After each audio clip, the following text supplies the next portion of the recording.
নাগরিকরা উপস্থিত হয়েছেন, এই মানুষগুলোকে কখনো আমি রাজপথে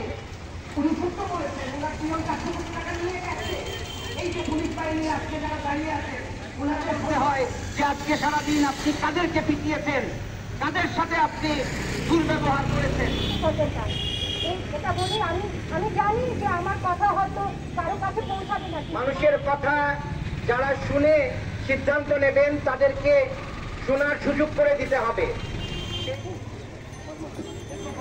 দেখার পরে জনপ্রতিক্রিয়া যদি দেখা যেত খারাপ হয়েছে, সাথে সাথে এইচএসসি পরীক্ষা বাদ দিয়ে রাজপথে একেবারে গুলির সামনে বুক পেতে দিচ্ছে, টিয়ার গ্যাসের সামনে বুক পেতে দিচ্ছে, তাদেরকে দেখে তো আমরা শঙ্কিত হচ্ছি। আজকে আমরা সকলে এর জন্য ক্ষতিগ্রস্ত হচ্ছে, কারণ আমাদের সকলের ঘরেই দিন শেষে আমাদের সকলকে ঘরে যেতে হয়, আমাদের সকলের ঘরে সন্তান আছে। সেই সুযোগ করে দেওয়ার জন্য নাগরিক সংগঠনরা কাজ করছে। রাজনৈতিক দল তো তাদের এজেন্ডাতে কাজ করে, রাজনৈতিক দলের একটি এজেন্ডা থাকে, কিন্তু নাগরিকরা সবসময় দেশ ও দেশের পক্ষে সকলের মঙ্গলের জন্য কথা বলে।